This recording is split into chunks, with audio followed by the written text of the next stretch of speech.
এই পার্টির শুরুতেই দেখা যায় জিনহেংয়ের পয়জন রিমুভ করা হচ্ছে। যে গাছটা ইউ নিয়ে এসেছিল সেই গাছের মাধ্যমে একটা ওষুধ তৈরি করা হয়েছে। তবে সেই প্রসেসটা খুবই পেইনফুল ছিল, কিন্তু জিনহেং মুখ দিয়ে একটুও শব্দ করছিল না। আর এই কাজটা করছিল জিনহেংয়ের ফরচুন টেলার।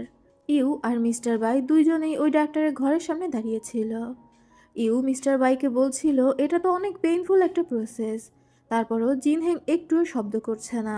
মিস্টার বাই তখন বলে জিনহেংয়ের মধ্যে এর থেকেও পেইনফুল বিষয় রয়েছে। সে অনেক আগে থেকেই তার শারীরিক যন্ত্রণা খুব কম অনুভব করে। এই কথাটা শুনে ইউ অনেক ইমোশনাল হয়ে যায়। ও দিন দিন জিনহেংয়ের প্রতি প্রচুর পরিমাণে দুর্বল হয়ে যাচ্ছিল, শুধুমাত্র জিনহেংয়ের এই ব্যথা অনুভব করে। মিস্টার বাই ইউকে বলে তোমাকে আর একটা বিষয় বলতে চাই। সে জিনহেংয়ের মামাতো বোনের কথা তোলে, যার অলরেডি বিয়ে ঠিক করে ফেলেছিল অন্য একটা রাজ্যের প্রিন্সের সাথে, এবং ইউয়ের কাছে সরি বলে ওই মেয়েটি তাকে বিরক্ত করেছে বলে। ইউ তখন বলে আপনার বাবা কি এই ব্যাপারে একমত হলো? মানে জিনহেংয়ের নানার কথা বলছিল। মিস্টার বাই তখন বলে বাবা বৃদ্ধ হয়েছে, সে আর খুব বেশি জোর দিয়ে কি বলবে। তখন আমরা পাস্টের একটা সিন থেকে দেখতে পাই মিস্টার বাই জিনহেংকে রিকোয়েস্ট করেছিল তার মামাতো বোনকে অন্তত কনকুবাইন হিসেবে নিয়ে নিতে, যেহেতু ইউকে জিনহেং এত ভালোবাসে, তো ইউ তার মেইন ওয়াইফ হবে। কিন্তু জিনহেং জানায় সে তার সারা জীবনে শুধুমাত্র ইউয়ের সাথেই থাকবে, কারণ ইউ তার ভালোবাসা ভাগ করতে চায় না, সেই একমাত্র ভালোবাসা হয়ে থাকতে চায়। আর তাই ইউ ছাড়া দ্বিতীয় কোনো নারীকে সে কখনোই গ্রহণ করবে না। বাধ্য হয়ে মিস্টার বাই তার ভাগ্নির বিয়ে অন্য কোথাও ঠিক করেছে। তবে ইউয়ের তো এদিকে মন ছিল না, সে শুধু জিনহেংয়ের কথাই চিন্তা করছিল। একটু পর ইউ জিনহেংয়ের ঘরে আসে আর ওর গালে হাত দিয়ে জিজ্ঞাসা করে খুব ব্যথা লেগেছে। জিনহেংয়ের তখন ওর মায়ের কথা মনে পড়ে যায়। ছোটবেলায় জিনহেং একবার পড়ে গিয়েছিল, তখন জিনহেংয়ের মাও এভাবেই জিজ্ঞাসা করেছিল তোমার কি খুব ব্যথা লেগেছে। জিনহেং মাথা নেড়ে জানায় যে তার আসলেও ব্যথা লেগেছে। ইউ তখন তাকে এক পিস কেক দেয় আর বলে এটা খাও, তাহলে তোমার ভালো লাগবে আর ব্যথা অনুভূত হবে না। জিনহেং তখন আবারও ইমোশনাল হয়ে যায়, কারণ ছোটবেলায় সে তো বাবার ভালোবাসা পায়নি, আর বড় হয়ে ফিরে আসার পর তার মাকে পায়নি। তাই সে তার বাবার কাছ থেকে ভালোবাসা আশা করত। একবার তার এই কেক খেতে ইচ্ছা করেছিল, কিন্তু তার বাবা পুরো কেকের বাটিটা সাউজুর কাছে দিয়ে দিয়েছিল, যেখানে সাউজু কেকটা খেতেই চাচ্ছিল না, তাকে জোর করে খাওয়াচ্ছিল। অথচ জিনহেংয়ের মন চাচ্ছিল, তাও সে সেখান থেকে কেক পায়নি। আর তারপর থেকেই জিনহেং এই কেক খাওয়া ছেড়ে দিয়েছে। এসব মনে করে জিনহেংয়ের মন খারাপ হয়, সাথে বেশ ভালোও লাগে যে তার সাথে এখন ইউ আছে তার যত্ন নেওয়ার মতো। অন্যদিকে আমরা সাউজুর মা কনসোর্ট সানকে দেখতে পাই। তার রুমে ফিফথ প্রিন্স হান আসে। কনসোর্ট সান তখন বলে আজ রাতেই জিনহেংয়ের পয়জন রিমুভ হয়ে যাবে। তুমি কি করলে? তোমার দ্বারা কোনো কাজ হবে না। হান তখন বলে তুমি শান্ত হও, আমি দেখছি কিভাবে কি করা যায়। এখানে জানা যায় জিনহেংয়ের উপর যে হামলা করা হয়েছিল সেটা কনসোর্ট সান এবং হান মিলেই করেছিল। কনসোর্ট সান কিন্তু ছিল হানের বাবার ওয়াইফ, মানে সৎমা আর কি। তবে ওদের মধ্যে অবৈধ সম্পর্ক ছিল। বুঝুন কতটা নোংরা। হান কনসোর্ট সানকে শান্ত করার জন্য জোর করে জড়িয়ে ধরে। তখন কনসোর্ট সান হানের গলার মধ্যে কামড় দিয়ে দেয়। তবে হান কনসোর্ট সানের উপর একদমই রাগ করে না, বরং সে বলে তুমি আমাকে ব্যথা দাও বা ভালোবাসা, সবই আমার কাছে ভালোবাসাই মনে হয়। তুমি আমাকে বড় করেছো আর তুমি আমার একমাত্র শক্তি, তাই আমি কখনোই তোমার সাথে বেইমানি করব না। আমি নতুন একটা প্ল্যান করেছি জিনহেংকে শেষ করার, মানে জিনহেং শেষ না হলে তো আর শাওজু রাজা হতে পারবে না। আর কনসোর্ট সানের একমাত্র উদ্দেশ্য ছিল শাওজুকে রাজা বানানো, মানে তার নিজের ছেলেকে আর কি। এখানে হান জানায় সে প্ল্যান করেছে আজ রাতে তো জিনহেংয়ের পয়জন রিমুভ হবে, তাই সে সবচেয়ে বেশি দুর্বল থাকবে। আজ রাতে প্রিন্সেস ইউয়ের ঘরে শাওজুকে পাঠাতে হবে। শাওজু যদি মাঝরাতে প্রিন্সেস ইউয়ের ঘরে প্রবেশ করে তাহলে তো ইউয়ের রেপুটেশন নষ্ট হয়ে যাবে। নিজের সম্মান বাঁচানোর জন্য হলেও তখন প্রিন্স নিং তার মেয়ের সাথে শাওজুর বিয়ে দিতে বাধ্য হবে। তবে তারা এটাও সন্দেহ করছিল যে জিনহেং আজ ইউয়ের ঘরে থাকবে, আর এভাবে করে ইউয়ের ঘরের মধ্যে ঢুকতে চাইলে ওর পয়জন রিমুভালেও বাধা পড়বে। এরপর আমাদের ইউ আর জিনহেংকে দেখানো হয়, যেখানে সত্যি সত্যি জিনহেং ইউয়ের ঘরে উপস্থিত ছিল আর ইউয়ের পুলের মধ্যে বসে নিজের পয়জন রিমুভের কাজ করছিল, মানে মেডিটেশন টাইপ কিছু করছিল আর কি। আর ইউ জিনহেংকে পাহারা দিচ্ছিল। কিন্তু তখনই সেখানে কিছু সৈন্য আসে এবং ইউয়ের ঘর সার্চ করতে চায়। তারা এমনটা দাবি করছিল যে কোনো একটা আততায়ী প্যালেসে প্রবেশ করেছে, আর তাদের ধারণা সেই আততায়ী ইউয়ের ঘরের মধ্যে আছে। তাই ইউএর লাইফ রিস্ক এবং এই ঘর চেক করতে হবে। মেয়ে তো কোনোভাবেই ওই সৈন্যদের ভিতরে যেতে দিবে না। তবে থার্ড প্রিন্স শাওজুও সেখানে চলে এসেছিল, আর সে জোর করছিল ভিতরে যাওয়ার জন্য। ইউ ভিতর থেকে চিৎকার করে বলে যে সে সেফ আছে। থার্ড প্রিন্স যেন ভুলেও তার ঘরে প্রবেশ করার চেষ্টা না করে। তবে থার্ড প্রিন্স তো এটা ইচ্ছা করেই করছিল। মেই বলে, আপনি তো শুনতেই পেলেন, এবার এখান থেকে যান। শাহজু তখন বলে, হয়তো আততায়ীরা ইউকে বাধ্য করেছে এমন কিছু বলতে। তাকে অবশ্যই ভিতরে গিয়ে চেক করে দেখতে হবে। আর শয়তানি একটা হাসি দিয়ে ইউয়ের দরজার দিকে এগিয়ে যায়।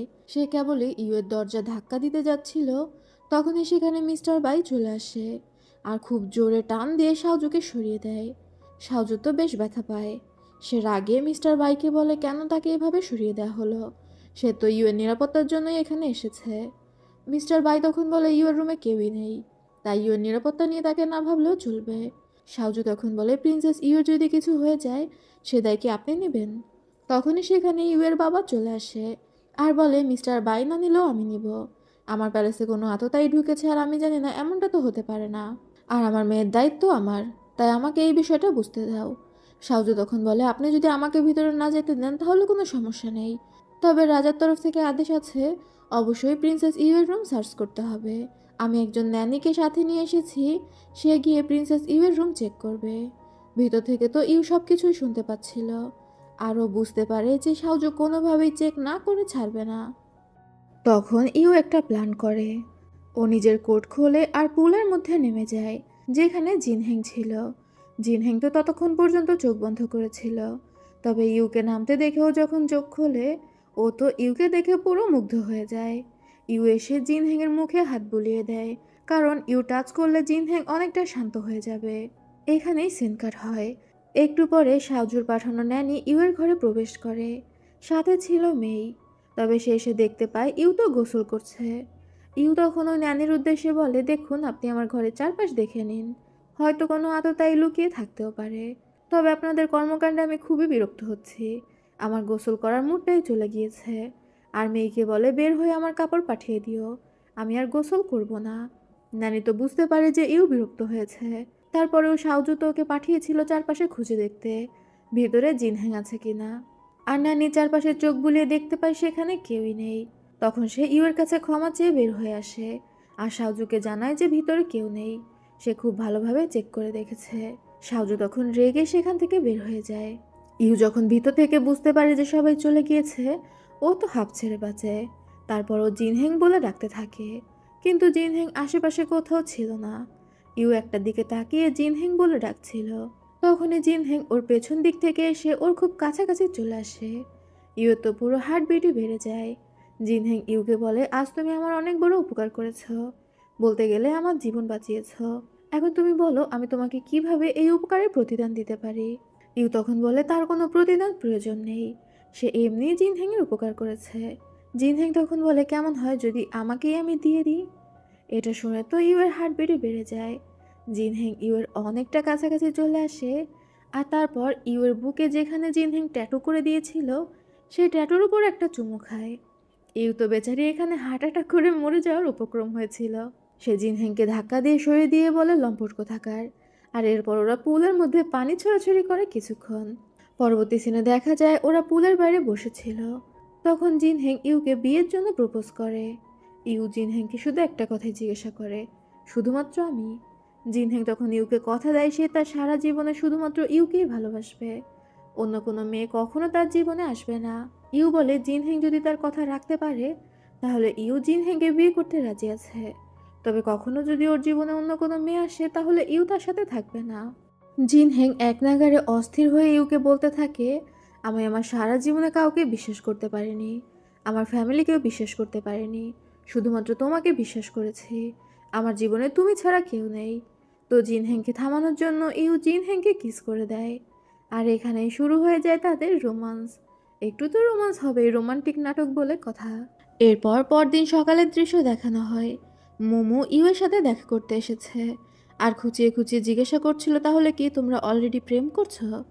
ইউ তখন বলে, আরে না, আমাদের মধ্যে কিচ্ছু হয়নি।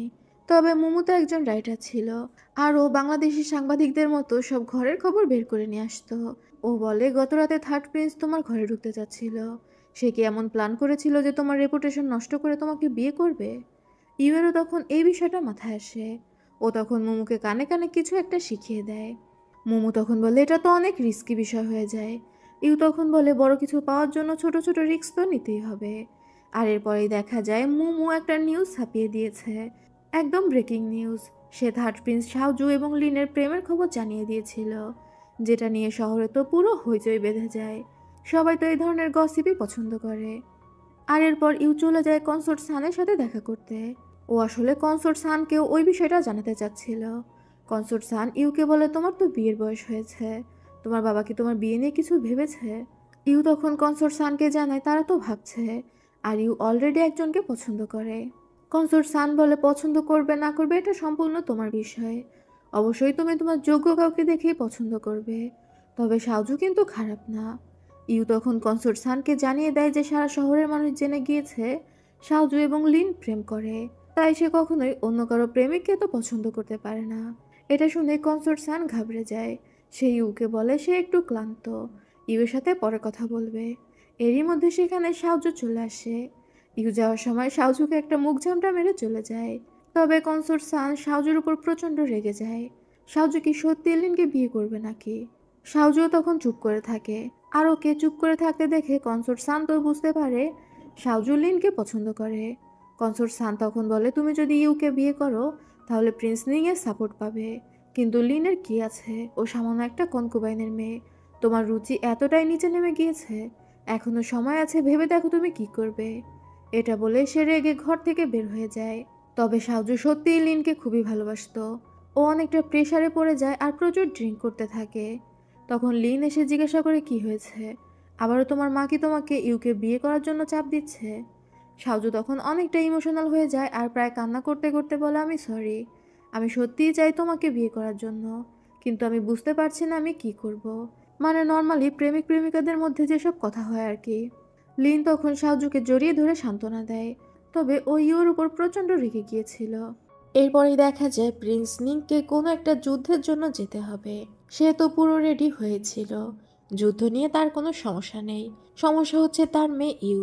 প্রিন্স নিং ইউকে একটু পাশে ডেকে বলে সাবধানে থেকো, যদি কেউ তোমাকে বুলি করে তাহলে কিন্তু তুমি কিছু বলো না, অপেক্ষা করো আমার ফিরে আসার, আমি ফিরে এসে তাকে সামলে নেব। তবে এমন যদি হয় যে খুব বিপদে পড়ে গিয়েছো তাহলে ক্রাউন প্রিন্সকে বলো, সে অবশ্যই তোমাকে সাহায্য করবে। আর এই বিষয়টা শুনে জিন হেং একটু মুচকি হাসে। স্বাভাবিকভাবেই প্রিন্স নিং ওকে ভরসা করছে, এটা বুঝতে পেরে ওর ভালো লাগে। যা হোক, প্রিন্স নিং ওদের থেকে বিদায় নিয়ে বের হয়ে পড়ে যুদ্ধের উদ্দেশ্যে। পরদিন সকালের দৃশ্য দেখানো হয়। ইউ মেইকে নিয়ে যায় মার্কেটে। ওর কিছু জিনিসপত্র কেনাকাটা দরকার ছিল। ও প্রথমে গিয়েছিল কিছু কাপড় কেনার জন্য, তবে সেই দোকানে হুট করে লিন এসে উপস্থিত হয়। ইউ তো মনে মনে ভাবছিল লিনও হয়তো কেনাকাটার জন্যই এসেছে। ও চিন্তা করছিল আমার ভাগ্য কতটা খারাপ ওর সাথে দেখা হয়ে গেল। তবে লিন এখানে সমস্ত খোঁজখবর নিয়েই এসেছিল।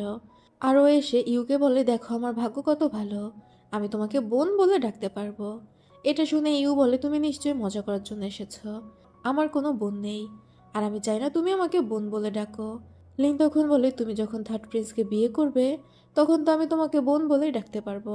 ইউ চিৎকার করে বলে কি সব আজে বাজে কথা বলছো, কিন্তু তখনই লিন ইউয়ের চোখে পাউডার জাতীয় কিছু ছড়িয়ে দেয়। এটা ছিল প্যারালাইজড হওয়ার পাউডার, যে কারণে ইউয়ের বডি প্যারালাইজড হয়ে যায়। আর তখনই কিছু লোক ঢুকে ইউকে সেখান থেকে তুলে নিয়ে যায়। ইউকে নিয়ে যাওয়ার পর লিন কাপড় চোপড় এলোমেলো করে চিৎকার করে বলতে থাকে এখানে কিছু লোক এসে ইউকে তুলে নিয়ে গিয়েছে। বাইরেই মেয়ে দাঁড়িয়েছিল, ও দৌড়ে ভিতরে আসে আর জিজ্ঞাসা করে কি হয়েছে। লিন তখন কান্না করে বলতে থাকে যে সে সাহায্য করার চেষ্টা করেছিল, তবে কিছু লোক ভিতরে এসে ইউকে ধরে নিয়ে গিয়েছে। মেয়ে দৌড়ে বের হয়ে গার্ডদের ভিতরে ডাকে। ইউয়ের বাবা তো ইউয়ের জন্য গার্ড রেখে গিয়েছিল।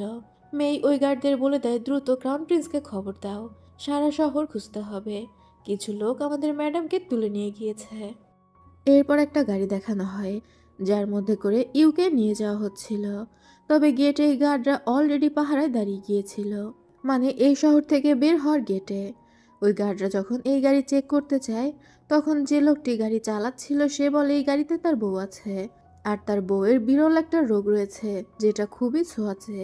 ইউ ভিতরে বসে বসে সবকিছুই শুনছিল, কিন্তু ও কিছুই করতে পারছিল না, কেননা ওকে তো প্যারালাইজ পাউডার দেওয়া হয়েছিল। ও নিজের হাত পা নাড়াতে পারছিল না, কথাও বলতে পারছিল না। এদিকে অসুস্থ স্ত্রীর কথা শুনে ওই সৈন্যরা গাড়িটাকে যেতে দেয়। ঠিক সেই সময় ওইখান থেকে যাচ্ছিল জিনহেং।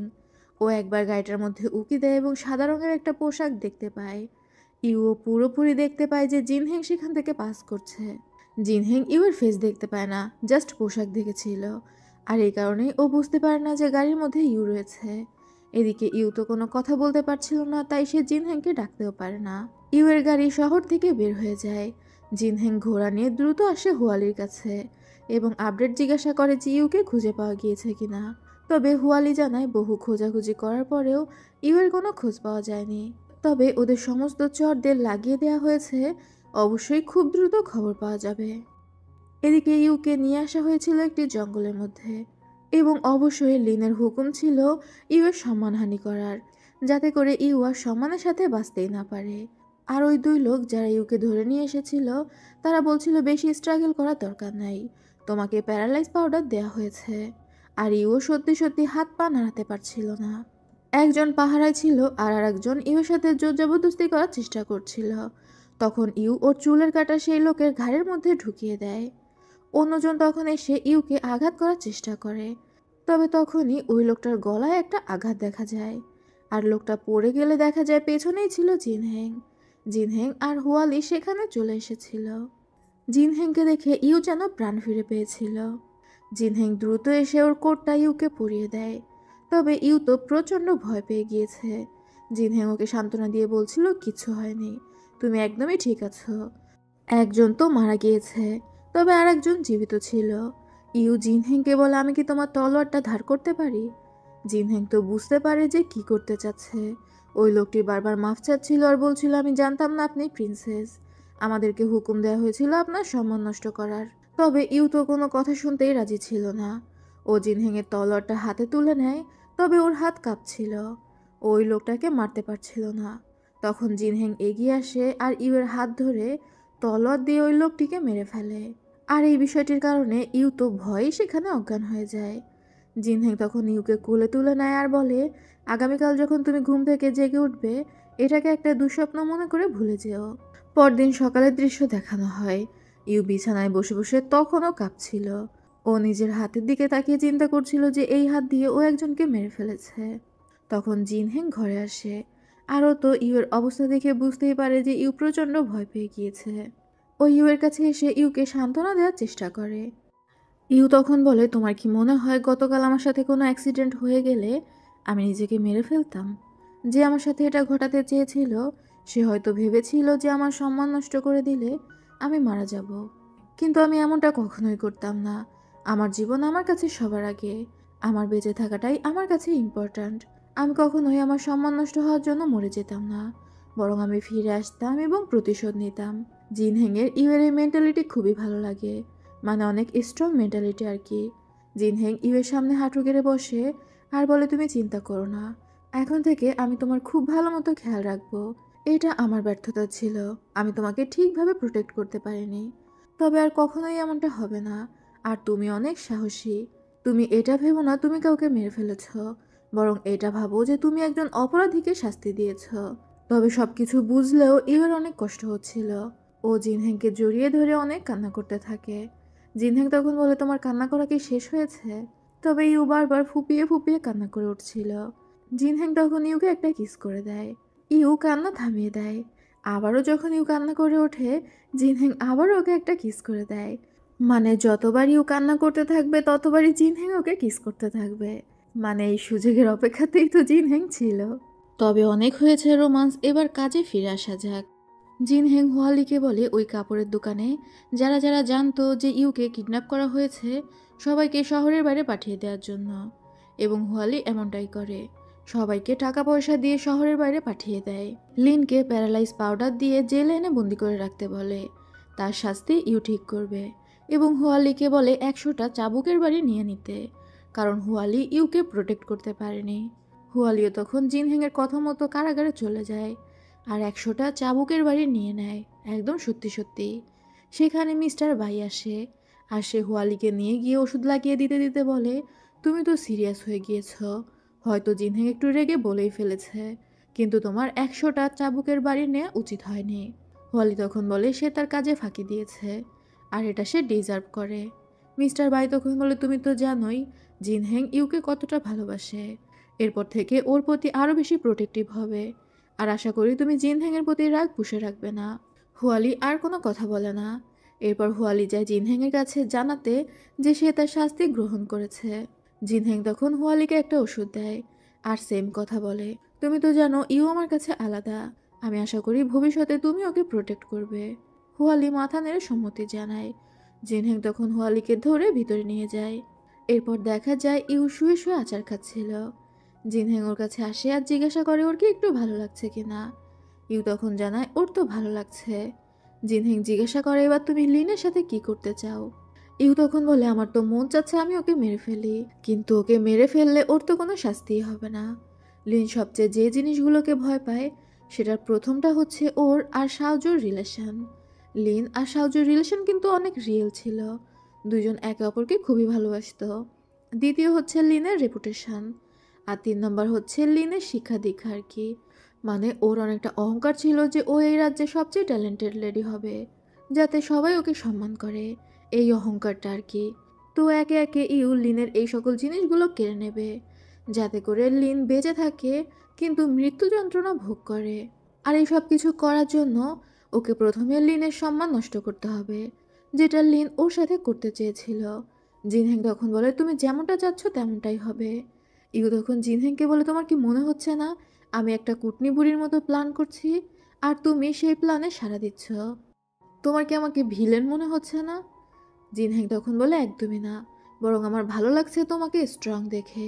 যা হোক, লিনকে তো হুয়ালি অলরেডি কিডন্যাপ করে এনে জেলে রেখে দিয়েছিল। ইউ মুমুর মাধ্যমে ব্রেকিং নিউজ করে দেয় যে লিন কারোর সাথে পালিয়ে গিয়েছে। 2 দিন হয়েছে লিনের কোনো খোঁজখবর নেই। শাওজুর সাথে রিলেশন থাকা সত্ত্বেও ও গোপনে অন্য কারোর সাথে রিলেশন করছিল। এরপর আমাদের 2 দিন পরের দৃশ্য দেখানো হয়, যেখানে লিনকে একটা বস্তায় ভরে রাস্তার মধ্যে ফেলে রাখা হয়েছে। লিন যখন সেই বস্তা থেকে বের হয়, দেখতে পায় আশেপাশে সবাই ওকে অদ্ভুতভাবে দেখছে, কেননা লিনের জামা কাপড় পুরো ছেঁড়া ছিল। দেখেই মনে হচ্ছিল যে ওর সাথে উল্টাপাল্টা কিছু হয়েছে। লিন চিৎকার করে বলতে থাকে, তোমরা আমাকে এইভাবে কেন দেখছো? আমার সাথে কিছুই হয়নি। দূর থেকে জিন হেং আর ইউ এই বিষয়গুলো দেখছিল। ইউয়ের বেশ ভালো লাগে লিনের এমন অবস্থা দেখে। ও জিন হেংকে বলে, লিন সবসময় মানুষের অ্যাটেনশন চায়, আর এখন ও পুরো শহরের মানুষের অ্যাটেনশন পাচ্ছে। কোনোভাবে থার্ড প্রিন্সকে খবর দাও, সে যেন এসে লিনকে এখান থেকে নিয়ে যায়। এটা বলতে বলতে ও জিনহেংয়ের সাথে সেখান থেকে চলে যায়। আর এদিকে লিন তো চিৎকার করে সবাইকে বলছিল যে আমি কিছুই করিনি। পরবর্তী সিনে দেখা যায় লিন বসে বসে প্রচুর পরিমাণে ড্রিঙ্ক করছিল। ও তো অনেকটা কষ্ট পেয়েছিল যে ওর সম্মান পুরো ধুলোয় মিশে গিয়েছে। সাউজু সেখানে আসলে লিন দৌড়ে সাউজুর কাছে যায় আর বলতে থাকে যে ওর সম্মান নষ্ট হয়নি, ওকে কেউ টাচ করেনি, যেমনটা ও ছিল তেমনটাই আছে।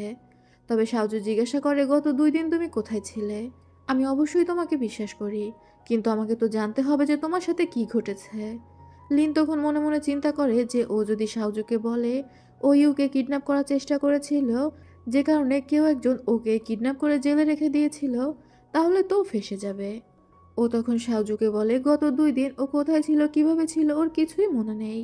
ও যখন জ্ঞান ফেরে ও নিজেকে রাস্তার মধ্যে খুঁজে পায়।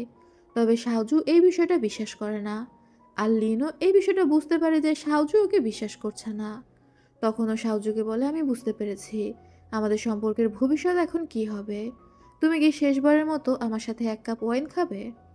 সাউজু তখন লিনকে বিশ্বাস করে রাজি হয়ে যায়, কিন্তু লিন সাউজুর ওয়াইনের মধ্যে কিছু একটা মিশিয়ে দেয়, যে কারণে ওয়াইনটা খাওয়ার সাথে সাথে সাউজু লিনের কাঁধের উপরে অজ্ঞান হয়ে যায়। লিন তখন মনে মনে বলতে থাকে, আমি এমনটা করার জন্য দুঃখিত, তবে আমি এমনটা করতে বাধ্য হয়েছি কারণ আমি তোমাকে খুবই ভালোবাসি। এইখান থেকেই সিন কাট হয়। পরদিন সকালে সাউজু ওর মায়ের সামনে বসেছিল, তবে ও অনেকটা আনমনে ছিল। সাউজুর মা সাউজুকে জিজ্ঞাসা করে যে তুমি অনেকক্ষণ ধরে বলছিলে আমাকে কিছু বলতে চাও, কি বলতে চাও খুলে বলো। সাউজু তখন জানায় গত রাতে ও ভুল করে লিনের সাথে থেকে গিয়েছিল, যে কারণে এখন ওকে লিনকে বিয়ে করতে হবে। সাউজুর মা তখন বলে, লিন গত 2 দিন কোথায় ছিল তার কোনো খোঁজ নেই। শহরে সবাই জানে যে ওর সম্মান নষ্ট হয়েছে, তুমি কিভাবে এই মেয়েকে বিয়ে করতে পারো? সাউজু তখন বলে, সে যাই হোক, কিন্তু ও তো লিনের সাথে থেকে ফেলেছে। এখন এটার দায়িত্ব ওর নিতে হবে। কিন্তু শাহজুর মা ডিরেক্ট জানিয়ে দেয়, যা কিছুই হয়ে যাক শাহজুর লিনকে বিয়ে করতে পারবে না। শাহজুকে বিয়ে করলে ইউকেই করতে হবে। শাহজু তখন বলে লিনকে ওদের পরিবার থেকে ত্যাগ করা হয়েছে। এখন যদি শাহজু লিনের পাশ থেকে সরে আসে, তাহলে তো লিনকে রাস্তায় গিয়ে দাঁড়াতে হবে। শাহজুর মা তখন বলে এমন একটা ক্যারেক্টারের মেয়েকে তুমি তোমার পাশে রাখতে পারো, অন কাইন্ড অফ রক্ষিতা করে আর কি, কিন্তু বিয়ে করতে পারবে না। তুমি লিনকে বিয়ে করতে চাও এই কথা যদি তোমার বাবা জানে, তাহলে তুমি ভাবতেও পারছো না কি হবে। আশা করছি তুমি বুঝতে পারবে। এটা বলে শাহজুর মা সেখান থেকে চলে যায়। এরপর আমাদের লিনকে দেখানো হয় যে খুব বিষণ্ণ অবস্থায় প্যালেস থেকে বের হচ্ছিল। লিনের মেইডও তার সাথে ছিল। তখন অন্যান্য মেয়েডরা লিনকে দেখে হাসতে থাকে। কিছু মেড লিনকে শুনিয়ে শুনিয়ে বলতে থাকে ও নাকি 2 দিন গায়েব ছিল, তারপর ওকে অর্ধনগ্ন অবস্থায় রাস্তাতে খুঁজে পাওয়া গিয়েছে। ও সম্মান হারিয়েছে। তারপরেও আশা করে যে থার্ড প্রিন্স ওকে বিয়ে করবে। এত কনফিডেন্স ও কোথা থেকে পায়? এসব বলে ওরা হাসাহাসি করছিল। একজন তো বলছিল আরে এটা হচ্ছে কর্মফল। লিন এসব শুনতে না পেরে দৌড়ে সেখান থেকে বের হয়ে যায়। দূর থেকে জিন হেং আর ইউ এগুলো দেখছিল। ইউর একটু মন খারাপ তো হয়েছে, যেহেতু ও নরম মনের। তবে ও জিন হেংকে বলে মানুষ তার কর্মফল ভোগ করে। ও সেটাই পেয়েছে যেটা ও চয়েস করেছে। পরবর্তী সিনে দেখা যায় ইউয়ের কাছে ইঝৌ থেকে চিঠি আসে। ইউয়ের দাদি অসুস্থ হয়ে পড়েছে। ইউ যেন তাকে দেখার জন্য একবার অন্তত যায়।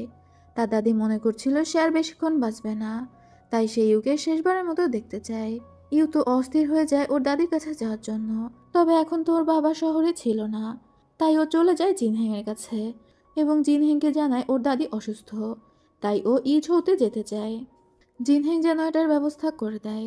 জিনহেং তো প্রথমে একদমই রাজি ছিল না ইউকে যেতে দিতে। তবে ইউ জিনহেংকে পটিয়ে নেয় এটা বলে যে এখন আমার বাবা নেই, একমাত্র তুমি আমাকে সাহায্য করতে পারো। তুমি যদি এখন আমাকে যাওয়ার ব্যবস্থা না করে দাও, তাহলে আমি কার উপর নির্ভরশীল হব? এটা শুনেই জিনহেং হেসে ফেলে। আর তারপর বলে সে সমস্ত প্রিপারেশন নিচ্ছে ইউকে এই চৌতে পাঠানোর জন্য। তবে তারপরেও জিনহেংয়ের তো একটু খারাপ লাগছিল। ইউ তখন জিনহেংকে জড়িয়ে ধরে শান্ত করে। সে জানায় সে খুব দ্রুত ফিরে আসবে। আর পরদিন সকালেই জিনহেং সমস্ত ব্যবস্থা করে ফেলে। ইউ জিনহেংয়ের ব্যবস্থা দেখে বলছিল আমি কি সারা জীবনের জন্য ইচ্ছে হতে চলে যাচ্ছি? তুমি তো পুরো রাজ্যটাই তুলে দিয়েছ। জিনহেং তখন বলে সে এখানে বেশি করে কিছু ওষুধপত্র দিয়ে দিয়েছে, যেগুলো ইউয়ের কাজে লাগবে, কারণ যেহেতু এখন ঠান্ডা পড়ছে। এখানে বেশিরভাগই ঠান্ডার ওষুধ ছিল। জিনহেং ইউয়ের সাথে তার পার্সোনাল সিলটাও দিয়ে দেয়। যদি ইউ কোনো সমস্যায় পড়ে, তাহলে ইজোয়ের ম্যাজিস্ট্রেটের কাছে গিয়ে এই সিল দেখিয়ে সাহায্য চাওয়ার জন্য। সাথে ও ইউকে একটা ব্রেসলেট উপহার দেয়। এটা ছিল আইরিশ ফ্লোয়ারের, যে ফুলটা ইউয়ের বুকে ট্যাটু করে দিয়েছিল জিনহেং। ইউ তখন হাত বাড়িয়ে দিয়ে বলে আমাকে পরিয়ে দাও। জিনহেং ব্রেসলেটটা পরিয়ে দেয়। ইউ জিনহেংকে বলে শুধু একটা ব্রেসলেটে কিন্তু হবে না, বিয়ের গিফট রেডি করো, আমি খুব দ্রুত ফিরে আসছি। এটা বলেই ও লজ্জা পেয়ে দ্রুত সেখান থেকে চলে যায়। ইউ যখন ওর দাদির কাছে পৌঁছায়, দেখতে পায় ওর দাদির খুবই ঠান্ডা লেগেছে। আর ওর দাদি হতাশ হয়ে বলছিল আমি তো ভেবেছিলাম আমি তোমাকে দেখতেই পাবো না। ইউ তখন বলে এসব কথা বলো না, তোমার তো শুধু ঠান্ডাই লেগেছে। আমি ইম্পেরিয়াল ডাক্তার সাথে করে নিয়ে এসেছি। আর তাছাড়া তুমি কি আমার বিয়ে দেখে যাবে না? আমার তো ক্রাউন প্রিন্সের সাথে এঙ্গেজমেন্ট হয়েছে। ক্রাউন প্রিন্সের সাথে এঙ্গেজমেন্ট হয়েছে শুনে ইউ দাদি বেশ খুশি হয়। এরপর ডাক্তার ইউ দাদিকে চেক করে আর জানায় সামান্য ঠান্ডাই লেগেছে। ক্রাউন প্রিন্স যেসব ওষুধ পাঠিয়েছে সেগুলো খেলে ঠিক হয়ে যাবে, মানে এক্সট্রা ওষুধেরও প্রয়োজন নেই। ইউ তো একটু নিশ্চিন্ত হয় যে ওর দাদির শরীর ভালো আছে। এরপর ইউ নিজের ঘরে বসে জিনহেংয়ের জন্য একটা চিঠি লেখে। ওর মনে তো খুবই শান্তি ছিল। তখন সেখানকার একজন ইউয়ের জন্য খাবার নিয়ে আসে। ইউ তাকে জিজ্ঞাসা করে বাইরে এত চেঁচামেচির শব্দ কেন? ওই লোক জানায় বাইরে কিছু মানুষের ফিউনারেল হচ্ছে। গত 1 মাস ধরে এখানে প্রচুর পরিমাণে মানুষ ঠান্ডা লেগে মারা যাচ্ছে, বিশেষ করে বয়স্করা। এমন অবস্থা হয়েছে যে কফিনের ব্যবসা একদম রমরমাভাবে চলছে। এটা শুনে ইউর মনে একটু খটকা লাগে। শীত শুরু হতে না হতেই শুধুমাত্র ঠান্ডা লেগে এত মানুষ মারা যাবে? এরপর ইউ যখন ওর ঘর থেকে বের হয়, ও দেখতে পায় একটা মেয়েড ঘর পরিষ্কার করছে। তবে সে প্রচণ্ড কাশছিল। ইউ তার কাছে গিয়ে বলে তুমি তো অসুস্থ, তারপরেও কেন কাজ করছো? ওই মেয়েড জানায় তার মতো এখানকার সব মেয়েডই অসুস্থ। সে অন্যদের থেকে কিছুটা সুস্থ আছে, তাই সে এসেছে কাজ করার জন্য। অন্যরা তো আরও বেশি অসুস্থ। ইউ তখন জানায় তোমরা কোথায় থাকো? আমাকে সেখানে একটু নিয়ে চলো। আর সেখানে গিয়েও দেখতে পায় যত মেয়েট ছিল, ছেলে হোক বা মেয়ে, সবাই অসুস্থ। এমন অবস্থা, সবাই তো কাশতে কাশতে পড়ে যাচ্ছে। ইউ জিজ্ঞাসা করে ওদেরকে কোনো ডাক্তার ওষুধ দিয়েছে কিনা। মেয়েট জানায় ওষুধ দিয়েছে, তবে তাতে কোনো কাজ হয়নি। ইউয়ের কিছু একটা সন্দেহ হয়। ও দ্রুত সেখান থেকে চলে যায়। এরপর ও হুয়ালিকে বলে মেয়েটরা যে প্যালেসে থাকে ওই প্যালেসটা পুরো সিল করে দিতে। হুয়ালিও যেন সেখানে না যায়, আর সেখান থেকে কেউ বের হবে না। আগে ইউ ডাক্তারকে পাঠিয়ে সমস্ত পরীক্ষা করবে। ইউয়ের মনে হচ্ছিল এটা হয়তো ভয়ঙ্কর কোনো সোয়াচের রোগ। একটু পর ইউয়ের চাচা চাচি আর ডাক্তার সেখানে আসে। ইউ তখন ডাক্তারকে নিজের সন্দেহের কথা বলে। ও বলছিল ওর মনে হয় যে এখানে যারা অসুস্থ সবার মনে হয় প্লেগ নামে একটা রোগ হয়েছে। প্লেগ রোগের প্রাথমিক লক্ষণগুলো সবার মধ্যে দেখা দিচ্ছিল। ডাক্তার তখন জানায় এটা কনফার্ম হওয়ার জন্য তাকে আগে চেক করতে হবে।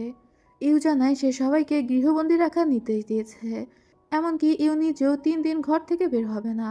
ও যেহেতু মেয়েদের প্যালেসে গিয়েছিল, ও নিজেও সংক্রমিত হয়ে যেতে পারে। ইউয়ের চাচা চাচি ইউর এমন কথা শুনে তো হতাশ হয়ে যায়। সে বলছিল তুমি যদি এমন কথা বলো তাহলে তোমার বাবাকে আমরা কি উত্তর দিব।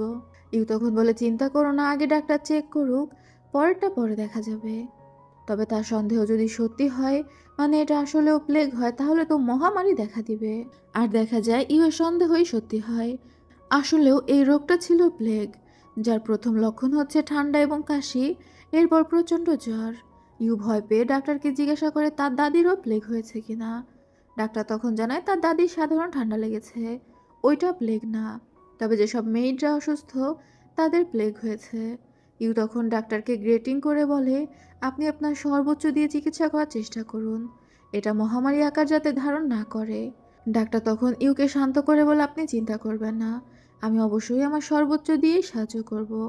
ইউ যখন রাস্তায় বের হয়, দেখতে পায় সমস্ত মানুষ অসুস্থ। সবাই প্রচণ্ড কাশির সাথে নিজের কাজ চালিয়ে যাচ্ছে, কারণ তারা তো জানে না তারা কি ভয়ঙ্কর রোগে ভুগছে। আর এসব দেখে ইউয়ের অনেকটা হতাশ লাগে। এরপর আমরা জিন হেংকে দেখতে পাই, যার কাছে ইউয়ের চিঠি পৌঁছেছিল, আর সে ওটা নিয়ে বেশ খুশি ছিল। তখনই একজন এসে জিন হেংকে খবর দেয় ইঝোতে প্লেগ ছড়িয়ে পড়েছে। রাজা আদেশ দিয়েছে ইঝো শহরটা লকডাউন করে দেওয়ার জন্য এবং সমস্ত মন্ত্রীদের ডেকেছে মিটিংয়ের জন্য। এটা শুনেই তো জিন হেং তড়িঘড়ি দৌড়ে বের হয়ে যায়, আর সেখানেই পড়ে থাকে ইউয়ের পাঠানো এদিকে ইউ চলে এসেছিল ইঝোয়ের ম্যাজিস্ট্রেটের কাছে, আরও এসে প্লেগের ব্যাপারটা বলে। ইঝোয়ের ম্যাজিস্ট্রেট তখন ইউকে বলে যে আমি আপনার চিন্তা ভাবনাকে অবশ্যই সম্মান করি, তবে আমি অলরেডি শহরে খবর পাঠিয়ে দিয়েছি। এখন যদি রাজার তরফ থেকে কোনো নির্দেশ না আসে তাহলে আমি কিছু করতে পারবো না। ইউ তখন বলে আপনাকে আপাতত কিছু করতেও হবে না, শুধুমাত্র সাধারণ মানুষদের থেকে এই প্লেগের খবরটা চেপে রাখুন, কারণ সাধারণ মানুষ এই প্লেগের বিষয়টা জানতে পারলে অনেক বেশি প্যানিকড হয়ে যাবে, আর তারা চিন্তা করবে এই শহর থেকে পালানোর। সেক্ষেত্রে রোগ আরও দ্রুত ছড়িয়ে পড়বে, আর যারা পালিয়ে যাবে তারা তো ঠিক মতো চিকিৎসাও পাবে না।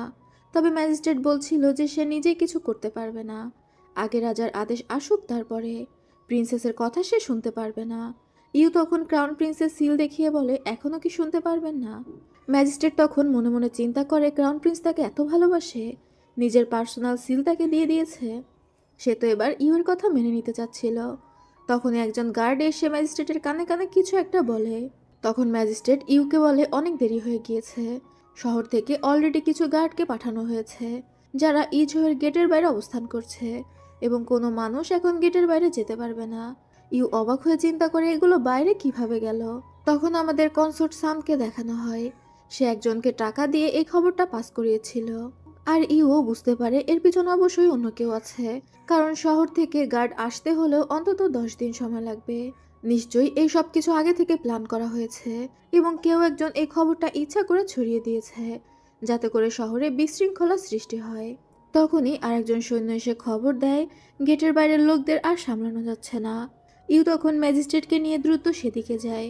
দেখা যায় ইজোয়ের গেটের বাইরে মানুষরা আন্দোলন করছিল এখান থেকে বের হওয়ার জন্য, তারা এই শহরের মধ্যে বন্দি থেকে মরতে চায় না। অন্যদিকে আমাদের রাজসভার দৃশ্য দেখানো হয়, যেখানে রাজা খুবই চিন্তিত হয়ে পড়েছিল প্লেগ নিয়ে, কারণ ইজো অনেক বড় একটা শহর ছিল, ওই শহরটাকে তো সে পরিত্যাগও করতে পারবে না। তবে মন্ত্রীরা বলছিল শহরটাকে পুরোপুরি সিল করে দিতে এবং শহরের সাথে সমস্ত যোগাযোগ বিচ্ছিন্ন করতে, মানে শহরটাকে ত্যাগ করে দিতে। তখনই সেখানে প্রিন্স নিং চলে আসে আর বলে, আমার জন্মভূমিকে কে ত্যাগ করতে চাইছে? ইঝৌ তো ছিল প্রিন্স নিং এর বাড়ি। রাজা তখন বলে, এমন কিছুই না, সবাই যে যার মতামত দিচ্ছিল। তবে তুমি কখন ফিরে আসলে? প্রিন্স নিং তখন জানায় সে তো যুদ্ধই করছিল, তবে যুদ্ধ প্রায় শেষের দিকে। বিদ্রোহী সৈন্যদের মধ্যে অল্প কিছুই বেঁচে রয়েছে, যাদের সামলানোর জন্য প্রিন্স নিং অলরেডি তার গার্ডদের রেখে এসেছে। সে জানতে পেরেছিল ইঝৌতে প্লেগ ছড়িয়ে পড়েছে, তাই সে ডিরেক্ট শহরে ফিরে এসেছে। রাজা তখন খুশি হয়ে বলে, আমি জানতাম তুমি সফল হয়ে ফিরে আসবে, তবে তুমি এখন ক্লান্ত, তুমি রেস্ট নাও। প্রিন্স নিং তখন বলে, কোনো সমস্যা নেই, আমি আমার সাথে 50,000 সৈন্য নিয়ে ফিরে এসেছি, আর আমি তাদেরকে নিয়ে আমার জন্মভূমি ইজৌকে রক্ষা করব। রাজা এটা শুনে একটু ভয় পেয়ে যায়। আসলে রাজা প্রিন্স নিংকে ভয় পেত। প্রিন্স নিং যদি একবার রাজার বিরুদ্ধে বিদ্রোহ ঘোষণা করে দেয়, তাহলে রাজার নিজেরও ক্ষমতা নেই প্রিন্স নিংকে আটকানোর। এত শক্তিশালী একজন জেনারেল সে। রাজা তখন বলে, তুমি মাত্রই যুদ্ধ করে ফিরে এসেছ, তোমার এখন যাওয়ার প্রয়োজন নেই। তবে এমন বিশ্বস্ত কাউকে পেলে ভালো হতো, যে তোমার সৈন্যদলকে নেতৃত্ব দিয়ে ইজৌতে নিয়ে যাবে। তখনই সেখানে জিনহেং আসে আর বলে সে এই দায়িত্ব গ্রহণ করবে। সে নিজে যাবে ইজৌতে, কারণ সে এই রাজ্যের ক্রাউন প্রিন্স। ইজৌতে তারই প্রজারা রয়েছে, তাদের নিরাপত্তার দায়িত্ব তার। তার উপর ইজৌতে তার ভালোবাসার মানুষ আটকে রয়েছে, আর এই দুই দায়িত্ব পালন করার জন্য সে নিজেই যাবে ইজৌতে। রাজা তখন মনে মনে চিন্তা করে, ভালোই হলো, এভাবে করে ক্রাউন প্রিন্সের অ্যাবিলিটিও চেক করা যাবে। এরপর বাইরে এসে প্রিন্স নিং ও ক্রাউন প্রিন্সকে ধন্যবাদ জানায় এবং রিকোয়েস্ট করে যেন ইউকে নিরাপদে ফিরিয়ে নিয়ে আসে। জিনহেং তখন বলে, তার জীবন থাকতে সে ইউকে কিছু হতে দিবে না। এইদিকে ইউ, হুয়ালি আর ম্যাজিস্ট্রেট তিনজন যখন গেটের কাছে আসে, দেখতে পায় মানুষ তো প্রচন্ড চিল্লাচিল্লি করছে। ম্যাজিস্ট্রেট এগিয়ে গিয়ে সবাইকে বোঝানোর চেষ্টা করে শান্ত হওয়ার জন্য, তবে সবাই বলছিল রাজা তাদেরকে ত্যাগ করেছে, যে কারণে সৈন্যরা তাদেরকে বলছে যে কেউ যদি বের হতে চায় তাহলে তাদেরকে মেরে ফেলবে। তারা মরতে চায় না, তারা জীবন নিয়ে এই শহর থেকে বের হতে চায়। মিনিস্টার তো কোনোভাবেই তাদের বুঝিয়ে পারছিল না।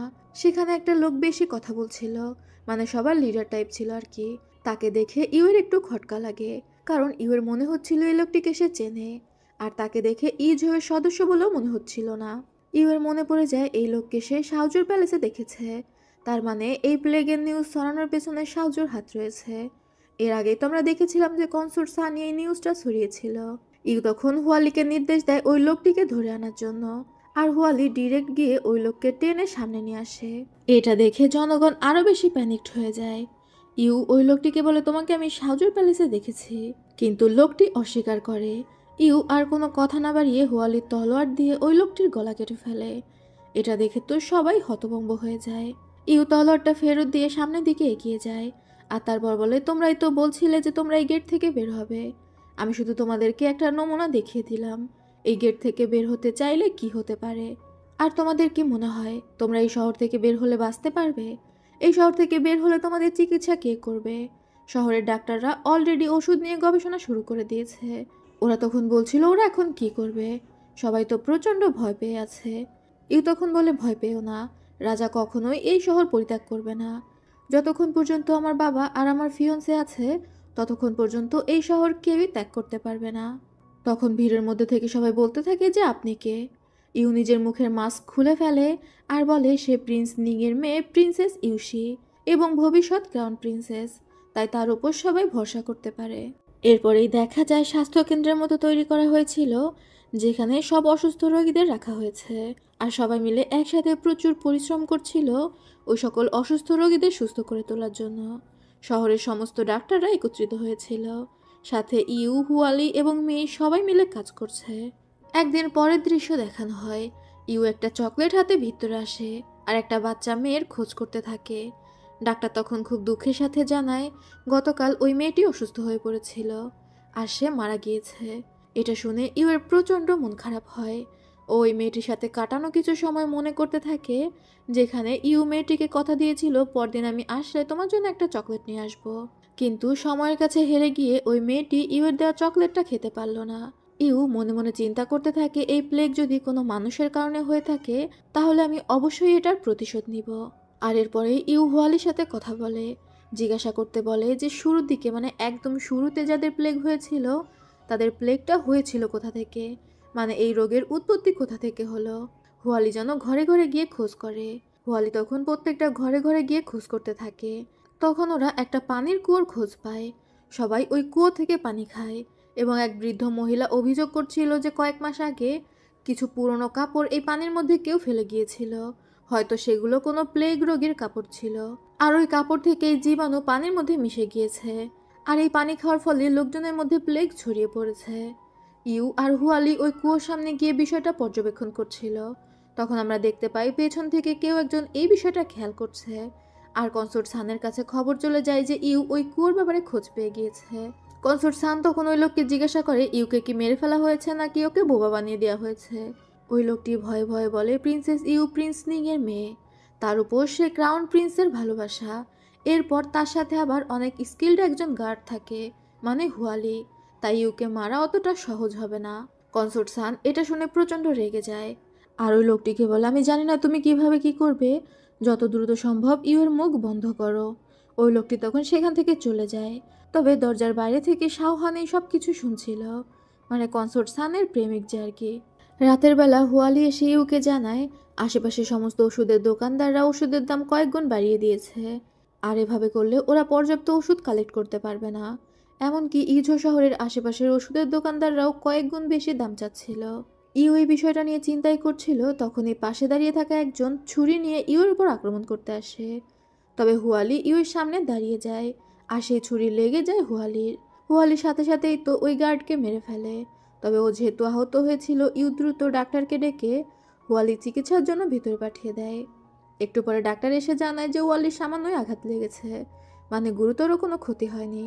ডাক্তার ওয়াশ করে ওষুধ দিয়ে দিয়েছে, ওয়ালি দ্রুতই সুস্থ হয়ে যাবে। ওয়ালি ভিতরে বসে বসে ওর ক্ষততে ওষুধ লাগাচ্ছিল। তখন ইউ সেখানে আসে আর ওয়ালিকে গ্রিটিং করে। ওয়ালি তো লজ্জায় পড়ে যায় আর বলে আমি এটার যোগ্য না, আপনি কেন আমাকে গ্রিটিং করছেন। ইউ তখন বলে আজ তুমি আমার জীবন বাঁচিয়েছ, এই সামান্য গ্রিটিং এটার কাছে কিছুই না। ওয়ালি ইউকে বলে আপনাকে প্রোটেক্ট করার জন্যই ক্রাউন প্রিন্স আমাকে পাঠিয়েছে, আমার জীবন দিয়ে হলেও আমি আপনাকে প্রোটেক্ট করতাম। একবার আমি আপনাকে প্রোটেক্ট করতে ব্যর্থ হয়েছিলাম। আর ওই যে ইউ যখন কিডন্যাপ হয়েছিল ওই সময়ের বিষয়টা ইউকে খুলে বলে। ক্রাউন প্রিন্স ওকে দায়িত্ব দিয়েছিল গোপনে ইউকে প্রোটেক্ট করার জন্য, কিন্তু হুয়ালি তাতে ব্যর্থ হয়েছিল। তাই এবার যদি হুয়ালির জীবনও যেত তাতেও ওর কোনো আফসোস থাকতো না। তার উপর ইউর যদি কিছু হয়ে যায় তাহলে হয়তো ওর মাস্টার মানে জিন হেং বেঁচেই থাকবে না। তাই ওর মাস্টারের জন্য হলেও ইউকে সুরক্ষিত থাকতে হবে। এটা বলেই হুয়ালি আবার ইউর কাছে ক্ষমা চায় এত বেশি কথা বলার জন্য। তবে ইউ এই সব কিছু শুনে অনেক বেশি ইমোশনাল হয়ে গিয়েছিল। তারপরেও সে হুয়ালিকে ধন্যবাদ দেয় ওর মাস্টারের প্রতি এতটা লয়াল থাকার জন্য। তখনই সেখানে মেয়ে আসে আর বলে ক্রাউন প্রিন্স চলে এসেছে, মানে সে শহরের বাইরেই আছে, এখনো পর্যন্ত শহরে প্রবেশ করেনি। এরই মধ্যে আবার ডাক্তার আসে আর জানায় স্বাস্থ্যকেন্দ্রে কিছু লোক ঢুকে পড়েছে, আততায়ী আর কি, যারা রোগীদের মারার চেষ্টা করছিল। ইউ আর হুয়ালি তখন দ্রুত সেদিকে যায়। এদিকে ক্রাউন প্রিন্স তো ঘোড়া নিয়ে ইঝোবের দিকে এগিয়ে আসছে। ইউ আর হুয়ালি স্বাস্থ্যকেন্দ্রের একটা কোনায় লুকিয়েছিল, সমস্ত রোগী এবং ডাক্তাররাও লুকিয়ে পড়েছিল। হুয়ালি ইউকে বলে আততায়ীরা যখন গেট ভেঙে ভিতরে আসবে আপনি সুযোগ বুঝে দৌড়ে পালিয়ে যাবেন, আমি ওদেরকে আটকে রাখবো। ইউ তো এটা করতে কোনোভাবেই রাজি হচ্ছিল না। হুয়ালি তখন বলে আপনার জীবন সবার আগে, আপনি কোনোভাবে এখান থেকে যাবেন এবং নিরাপদ দূরত্বে অবস্থান করবেন। হুয়ালি ইউকে নিয়ে দরজার পাশে গিয়ে দাঁড়িয়ে পড়ে। এরই মধ্যে কয়েকজন আততায়ী দরজা ভেঙে প্রবেশ করে। হুয়ালি ইউকে বলে দ্রুত পালিয়ে যেতে, ও এদেরকে দেখছে। ইউ আর কি করবে, ও দ্রুত পেছনের দরজা দিয়ে পালিয়ে যায় আর হুয়ালি ওইসব আততায়ীদের সাথে মারামারি শুরু করে। এদিকে ইউ প্রাণপণে ছুটছিল আর বলছিল ওকে যে কোনোভাবে কারো সাহায্য নিয়ে ফিরতে হবে। ও যদি কারো সাহায্য নিয়ে ফিরতে না পারে তাহলে হুয়ালির জীবন এখানেই শেষ হয়ে যাবে। সেখানকার সমস্ত রোগী এবং হুয়ালি তার জন্য অপেক্ষা করছে। তবে সৌভাগ্যবশত ক্রাউন প্রিন্স শহরের মধ্যে চলে এসেছিল আর ইউ ছুটতে ছুটতে জিনহ্যাংয়ের দেখা পেয়ে যায়। জিনহ্যাং তো ইউকে এভাবে পাগলের মতো ছুটতে দেখে জিজ্ঞাসা করে কি হয়েছে। ইউ কান্না করতে করতে সবকিছু খুলে বলে। জিনহ্যাং তখন ওর গার্ডদের বলে ইউকে প্রোটেক্ট করার জন্য, আর ও একাই চলে যায় স্বাস্থ্যকেন্দ্রের দিকে। ইউ সেখানেই হতাশ হয়ে বসে পড়ে আর চিন্তা করতে থাকে হুয়ালি একটু অপেক্ষা করো, তোমাকে অবশ্যই অক্ষত থাকতে হবে। ইউর খুব চিন্তা হচ্ছিল যে হুয়ালি ওর জন্য মারা না যায়। এরপর এই সমস্ত গার্ডদের নিয়ে ইউ স্বাস্থ্যকেন্দ্রের দিকে রওনা দেয়। এদিকে হুয়ালি একদমই ঠিকঠাক ছিল আর সে জিনহেংকে এখানকার সমস্ত ব্যাপার বলছিল, গতদিন যে ইউর উপর হামলা হয়েছে এই বিষয়টা। এরই মধ্যে ইউ সেখানে চলে আসে আর জিনহেং বলে ডাক দেয়। জিনহেং তখন ইউর দিকে এগিয়ে আসলে ইউ প্রথম প্রশ্ন করে যে হুয়ালি ঠিক আছে। জিনহেং বলে হুয়ালি একদমই ঠিক আছে, ওর সামান্যই আঘাত লেগেছে। এটা শুনে ইউ একটু শান্ত হয়। জিনহেং ইউকে কোলে করে সেখান থেকে নিয়ে আসে, কারণ ও এতটাই ক্লান্ত হয়ে পড়েছিল যে ওর হাঁটারও শক্তি ছিল না। পরবর্তী সিনে দেখা যায় মেয়ে ইউকে বলছিল, আপনার আজকাল অনেক বেশি বিপদ হচ্ছে, আমার মনে হয় আপনার একটু মন্দিরে যাওয়া উচিত। ইউ তখন বলে হ্যাঁ, আমার একটু মন্দিরে যাওয়া উচিত, সাথে আমি হুয়ালিকেও নিয়ে যাব, ও আমার জন্য কয়েকবার আঘাত পেয়েছে। মেই বলে ভাগ্যিস ক্রাউন প্রিন্স সঠিক সময়ে এসেছিল, না হলে তো অনেক বড় বিপদ হয়ে যেত। ইউ তখন মুচকি হেসে বলে একদম, সে সঠিক সময়ে এসেছে এবং অনেক হ্যান্ডসাম ভাবে। এরই মধ্যে জিনহেং সেখানে আসে আর বলে কে এত হ্যান্ডসাম। মেই দ্রুত সেখান থেকে চলে যায়। ইউ জিনহেংকে জিজ্ঞাসা করে হুয়ালি কেমন আছে। জিনহেং তখন বলে তোমার সাথে আমার কতদিন পর দেখা হলো, তোমার কি আমাকে অন্য কিছু বলার নেই? বারবার তুমি অন্য একটা ছেলের কথা জিজ্ঞাসা করছো। ও ভালো আছে। ইউ তখন মনে মনে চিন্তা করে জিনহেং কেন এত জেলাস ফিল করে সব কিছুতে। আসলেও জিনহেং অনেক জেলাস ফিল করছিল। ইউ আঙুলের ইশারা দিয়ে জিনহেংকে নিজের কাছে ডাকে। জিনহেং তখন ইউর দিকে এগিয়ে গেলে ইউ জিনহেংকে জড়িয়ে ধরে বলে আমি তোমাকে অনেক মিস করেছি। জিনহেং তখন বলে আমিও তোমাকে অনেক মিস করেছি। জিনহেং ইউকে জানায় হয়তো এই প্লেগের পিছনে সাহায্যর হাত রয়েছে, তার এমনটা মনে হচ্ছে, তবে এখনও অনেক ইনভেস্টিগেশন বাকি রয়েছে। ইউ মনে মনে চিন্তা করে হয়তো সাহায্য প্ল্যান করেছিল যে নিং ফ্যামিলিতে কোনো একটা অ্যাক্সিডেন্ট ঘটিয়ে দিবে, এতে করে প্রিন্স নিং যুদ্ধে মনোযোগ দিতে পারবে না। আর যদি প্রিন্স নিং মনোযোগ দিয়ে যুদ্ধ করতে না পারে আর যুদ্ধে হেরে যায়, তাহলে তো তার র্যাঙ্ক আর আগের মতো থাকবে না, মানে নিং ফ্যামিলির সম্মান কমে যাবে। আর একবার যদি নিং ফ্যামিলির সম্মান বা র্যাঙ্ক কমে যায়, তাহলে তো ইউ আর ক্রাউন প্রিন্সের বিয়ের মধ্যে বাধা পড়বে। মানে এক ঢিলে দুই পাখি, প্রিন্স নিংকে সরানোর একটা প্ল্যান, সাথে ইউ আর ক্রাউন প্রিন্সের বিয়ে ভাঙার প্ল্যান। আর এসব ভাবতে ভাবতে ইউ বলে ভালোবাসা খুবই রিস্কি একটা বিষয়। জিনহেং বলে তোমার কি আফসোস হচ্ছে? ইউ আবারও জিনহেংয়ের গলা ধরে বলে একদমই না। তুমি কি আমার জন্য বিয়ের গিফট রেডি করেছ? আমি কিন্তু শহরে ফিরে গিয়ে তোমাকে বিয়ে করব। আর আমাকে এত সস্তায় বিয়ে করা যাবে না, অনেক কিছু জোগাড় করতে হবে। জিনহেং তখন তার প্যালেসের কথা বলে বলে ওই পুরো প্যালেসটাই সে ইউকে দিয়ে দিবে, এতে করে ইউ তাকে বিয়ে করবে কিনা। ইউ তখন বলে আচ্ছা আচ্ছা, এতেই হয়ে যাবে। এরপরে জিনহেং যায় ইউয়ের দাদির সাথে দেখা করতে। ইউয়ের দাদি তো জিনহেংকে দেখে অনেক খুশি হয় এবং জিনহেংকে বলে সে যেন নিউ ইয়ারটা এখানেই কাটিয়ে যায়, ইউয়ের দাদা বাড়িতে। এরপরে জিনহেং আর ইউ বসে গল্প করছিল। ইউ জিনহেংকে বলছিল আমার দাদিকে তুমি কিভাবে পটালে, সে এখনই তোমাকে ফ্যামিলির মানুষের মতো অনুষ্ঠানে থেকে যাওয়ার জন্য রিকোয়েস্ট করছে। জিনহেং তখন বলে আজ হোক বা কাল আমি তো ফ্যামিলির একজনই হব। জিনহেং বলে আমি তোমার দাদিকে কথা দিয়েছি আমি সবসময় তোমাকে অনেক ভালোবাসবো। আর এরপর ইউর হাত ধরে বলে তোমার আমার একটা ঘর হবে। কিন্তু তখনই সেখানে হুয়ালি চলে আসে আর ইউ লজ্জা পেয়ে দাঁড়িয়ে যায়। হুয়ালি জিনহেংকে জানায় সে একটা বিষয় খুঁজে পেয়েছে। এই যে প্লেগের যে লক্ষণটা দেখা দিয়েছে, 10 বছর আগে এই সেম প্লেগের লক্ষণ দেখা দিয়েছিল শহরের একটি প্যালেসে। তখন 17 জন প্যালেস মেইড প্লেগে মারা গিয়েছে, তবে এতটা মহামারী আকার ধারণ করেনি। কিন্তু দুইটা প্লেগের লক্ষণ পুরোপুরি একই রকম। আর ওদের মনে হয় ওই প্লেগটাও মানুষের তৈরি করা ছিল এবং এই প্লেগটাও মানুষের তৈরি করা। জিনহেং তখন ইউকে জানায় 10 বছর আগে যে 17 জন প্যালেস মেইড প্লেগ হয়ে মারা গিয়েছিল, তাদের মধ্যে শাওহানের মাও ছিল। শাওহানের মা সেই সময় প্লেগ রোগে মারা যায়। তখন আমাদের শাওহানকেও দেখানো হয় যে এই বিষয়টা নিয়ে ইনভেস্টিগেশন করছিল। জিনহেং ইউকে বলছিল শাওহান যদি জানতে পারে ওর মাকে কেউ মেরে ফেলেছে, অবশ্যই ও এই বিষয়টার প্রতিশোধ নেবে। এখনই আমাকে শহরে ফিরে যেতে হবে, কোনো ঝামেলা হওয়ার আগে। ইউ তখন জিনহেংয়ের হাত ধরে বলে সেও জিনহেংয়ের সাথে যাবে। তবে জিনহেং তো ইউকে নিতে চাচ্ছিল না। ইউ জিনহেংকে বলে আমি যদি তোমার সাথে থাকি তাহলে অন্তত তুমি তোমার জানের মায়া করবে, আমার দিকে তাকিয়ে হলেও নিজের খেয়াল রাখবে, তাই অবশ্যই আমার তোমার সাথে যাওয়া উচিত। এটা শুনে জিনহেং মুচকি হাসে। এদিকে আমাদের শাওহানকে দেখানো হয় যে আস্তে আস্তে হেঁটে কনসোর্ট সানের কাছে আসে। কনসোর্ট সান তখন তার দোলনায় বসেছিল। শাওহান আস্তে আস্তে এসে কনসোর্ট সানের চোখটা বেঁধে দেয়। শাওহান যেহেতু কনসোর্ট সানের প্রেমিক ছিল, ও তো এই বিষয়টাতে মাইন্ড করে না। ও আরো খুশি হয়ে বলে আজ তুমি কোন গেম খেলবে। শাওহান কনসোর্ট সানকে একটা কিস করে আর তারপর ওর হাত ধরে বিছানার দিকে নিয়ে আসে। কনসোর্ট সানের মন মেজাজ আজকে খুবই ভালো ছিল। শাওহান কনসোর্ট সানের আরও কাছাকাছি আসে আর তারপর ওর কানের কাছে গিয়ে বলে 7 বছর আগে প্যালেসে 17 জন মেইড মারা গিয়েছিল প্লেগ হয়ে। এখন ইজোতে যে প্লেগ দেখা দিয়েছে সেই প্লেগটাও একদম সেম ধরনের ছিল। প্রথমে ঠান্ডা লাগা, এরপর তীব্র জ্বর, আর তারপরে রোগীর মৃত্যু। কেন যেন মনে হচ্ছে দুইটা প্লেগই সেম। কনসোর্সান তখনও পর্যন্ত একদম শান্তই ছিল। সে শাওহানের কাছ থেকে সরতে চাইলে শাওহান আরো জোরে তাকে জড়িয়ে ধরে। আর তারপর বলে, কিছুদিন আগেই আমি জানতে পেরেছি ইজোয়ের প্লেগটা তুমি ছড়িয়েছ। তাহলে কি সেই সময়ে প্যালেসের প্লেগটাও তুমি ছড়িয়েছিলে? কনসোর্ট সাহান এবার সাপের মতো তেরিং বেরিং করে শাওহানের কাছাকাছি চলে আসে। আর তারপর বলে, তুমি তো সব কিছুই জানো, তাহলে কেন আমাকে প্রশ্ন করছো? শাওহান তখন বলে, তুমি এমনটা ভেবো না যে আমি তোমাকে প্রশ্ন করছি মানে আমি এই সব কিছু বিশ্বাস করিনি। আমার কাছে সমস্ত কিছুর প্রমাণ রয়েছে। তুমি প্রিন্সেস ইউকে মারার জন্য যে প্ল্যান করেছো, 7 বছর আগে সেমভাবে প্যালেসে 17 জন মেড মারা গিয়েছে। আর এই সব কিছু আমি তোমাকে জিজ্ঞাসা করছি কারণ আমি তোমার কাছ থেকে সব কিছু শুনতে চাই। কনসোর্ট সান তখন বলে, আচ্ছা তোমাকে আমি একটা গল্প বলি। একটা ক্লানে 2 বোনকে রয়্যাল ফ্যামিলিতে বিয়ে দিয়ে পাঠানো হয়। সেখানে একজন রাজার খুব ভালোবাসা পেয়েছিল এবং কিছুদিনের মধ্যেই সে প্রেগনেন্ট হয়ে যায়। তবে প্যালেসের এত বিপদের মধ্যে সে নিজেকে সামলে রাখতে পারেনি। তাই তার বাচ্চাটা মারা যায় এবং সারা জীবনের জন্য সে মা হওয়ার ক্ষমতা হারায়। তবে তার ক্লানের তরফ থেকে তার প্রতি চাপ আসতে থাকে কোনো একজন প্রিন্সকে দত্তক নিয়ে লালন পালন করার জন্য, কারণ এটা না করলে ওই কনসোর্ট তো আর রাজার ভালোবাসা পাবে না। তখন সেই কনসোর্টেরও মনে হয় তার এমন একজন দরকার যাকে সে নিজের ইশারাতে নাচাতে পারে। তার সমস্ত কাজ করার জন্য কোনো একজন তো দরকারই। আর তখন তার চোখ পড়ে শাওহান এবং তার মায়ের দিকে, যারা প্যালেসে খুবই অবহেলিত ছিল।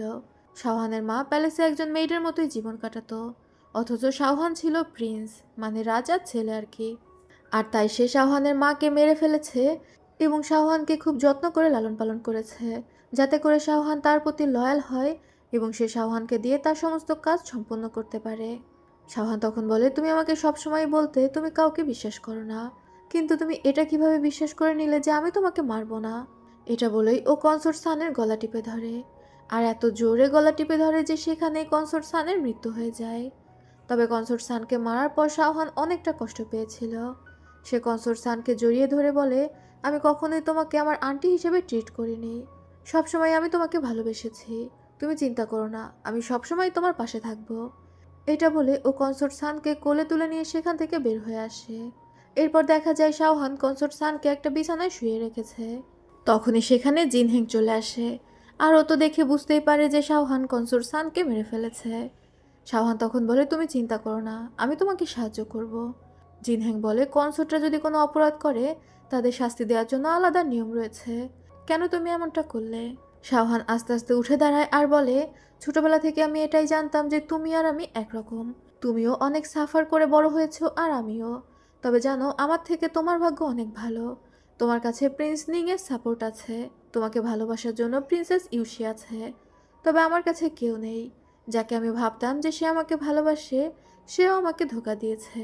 আমি সেই সকল মানুষদের ঘৃণা করি যারা আমার মায়ের জীবন দুর্বিষহ করেছিল, আর কনসোর্ট সান তো তাদের মধ্যেই একজন। জিনহেং তখন বলে, তুমি এভাবে বলো না, এখনো সময় আছে, তুমি নিজেকে শুধরে নিয়ে নিজের জীবন নতুনভাবে শুরু করতে পারো। এটা শুনেই শাওহান মুচকি হাসে আর ওর মুখ থেকে রক্ত বেরিয়ে যায়, মানে ও অলরেডি বিষ খেয়ে নিয়েছিল। আর ও জিনহেংকে বলে, অনেক দেরি হয়ে গিয়েছে। শাওহান সেখানেই বসে পড়ে আর কনসোর্ট সানকে কল্পনা করতে থাকে। শাওহান কনসোর্ট সানকে মারার পরেও প্রচণ্ড কষ্ট পেয়েছিল। ও বলছিল, আমি ভেবেছিলাম তুমি আমার জীবনের আলো, কিন্তু আমি এখন জানতে পেরেছি তুমি আমাকে অন্ধকারের মধ্যে ঠেলে দিয়েছিলে। এরই মধ্যে ইউ সেখানে চলে আসে, তবে জিনহেং ইউকে জড়িয়ে ধরে বলে, তুমি ওদিকে দেখো না। ইউ তখন জিনহেংকে জড়িয়ে ধরে দাঁড়িয়ে থাকে। এরপরে দেখা যায় জিনহেং অনেক ওষুধের ব্যবস্থা করেছিল, যেগুলো দেখে ইউ তো মহা খুশি।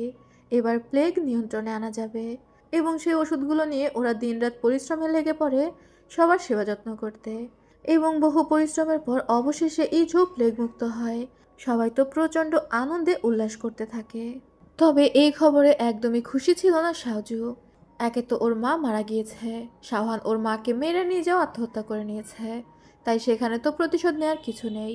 তবে ও ওর একজন গার্ডকে বলে, তুমি তৈরি হও, আমাদের প্ল্যান মোতাবেকই কাজ করতে হবে, আর আজকে রাতের কাজে কোনোভাবেই ব্যর্থ হওয়া যাবে না। ওই গার্ড তখন সম্মতি জানিয়ে সেখান থেকে বেরিয়ে যায়। এরপর আমাদের রাজাকে দেখানো হয় যে প্রচণ্ড অসুস্থ হয়ে গিয়েছিল, আর সে বলছিল এগুলো নিশ্চয়ই সৃষ্টিকর্তা তাকে শাস্তি দিচ্ছে। এই প্লেগ সৃষ্টিকর্তার একটা ওয়ার্নিং। রাজার ইউনুস তখন বলে, আপনি কেন এভাবে বলছেন? ক্রাউন প্রিন্স তো সমস্ত বিষয়টা নিয়ন্ত্রণে এনে ফেলেছে এবং প্লেগ তো নির্মূল হয়ে গিয়েছে। রাজা তখন বলে, একদম ঠিক বলেছ ক্রাউন প্রিন্স, আমাকে খুব দ্রুত ক্রাউন প্রিন্সকে সিংহাসনে বসাতে হবে। এখন আর আমি এই রাজত্বের ভার সামলাতে পারছি না। এরপর আমাদের ইউ আর জিনহেংকে দেখানো হয়, যারা জিনহেংয়ের প্যালেসে ফিরে এসেছিল। তবে জিনহেং বুঝতে পারে কেউ একজন বাইরে থেকে তীর মেরেছে। সে দ্রুত ইউকে সরিয়ে ফেলে, কিন্তু ইউ এই বিষয়টা বুঝতে পারে না। এটাই ছিল শাওজুর আজ রাতের মিশন, যেটাতে ফেল হওয়া যাবে না, জিনহেং আর ইউকে মেরে ফেলা। কিন্তু বাইরেই তো ছিল হুয়ালি এবং মিস্টার বাই, যারা খুব ভালোভাবে এই বিষয়টা সামলে নেয়। এদিকে জিনহেং আর ইউ ভিতরে তো রোমান্স করছিল। জিনহেং ইউকে একদম নিজের কাছে টেনে নিয়েছে দেখে ইউ চোখ বন্ধ করে ফেলে। জিনহেং তখন বলে, কি ব্যাপার, তুমি চোখ বন্ধ করেছো কেন? তোমার কি মনে হয়েছে আমি এখন তোমার সাথে কিছু করব? এখন এই প্রশ্ন যদি একটা মেয়েকে করা হয়, স্বাভাবিকভাবেই সে খুব লজ্জা পেয়ে যায়। জিনহেং ইউকে বলে, ঘুমানোর সময় হয়েছে। জিনহেংকে তো বাইরে যেতে হবে পুরো বিষয়টা দেখার জন্য, কিন্তু ও ইউকে এই বিষয়গুলো বুঝতে দিতে চাচ্ছিল না, যে কারণে ও ইউকে দ্রুত ঘুমিয়ে পড়তে বলে। এরপর জিনহেং বাইরে এসে হুয়ালি এবং মিস্টার বাইয়ের সাথে কথা বলে। ওরা তো বুঝতেই পেরেছিল এই পুরো ঘটনা শাওজু ঘটাচ্ছে। হুয়ালি জানায় রাজা অসুস্থ এবং রাজা সিদ্ধান্ত নিয়েছে জিনহেংকে তার সিংহাসন এখন দিয়ে দিবে। তাই আগামীকাল রাজা সমস্ত মন্ত্রীদের ডেকেছে, জিনহেংকেও সেখানেই যেতে হবে।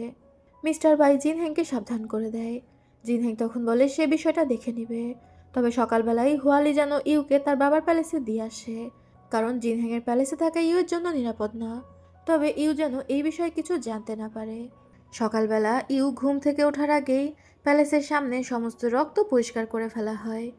ইউ ঘুম থেকে উঠে ফ্রেশ হচ্ছিল, তখনই হুয়ালি তার কাছে এসে জানায় জিনহেং বলে গিয়েছে ইউ যেন তার বাবার প্যালেসে ফিরে যায়।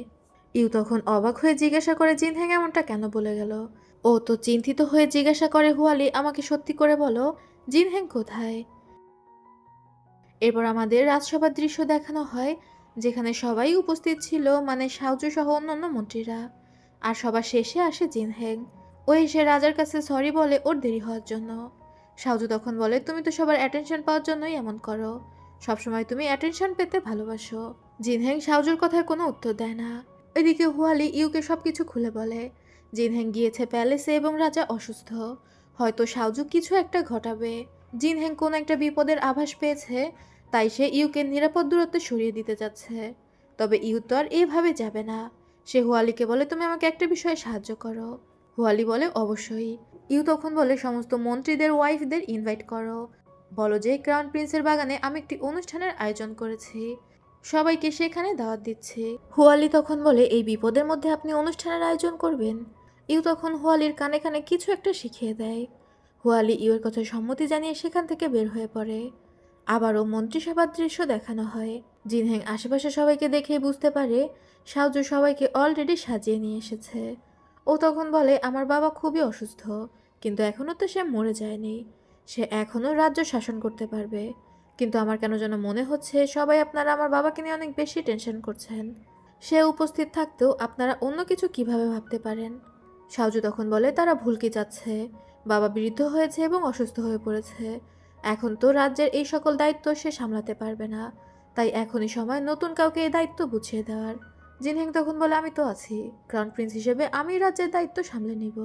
শাওজু এবার মুচকি হেসে রাজাকে বলে, তুমি আছো কি না আছো এতে কিছু যায় আসে না।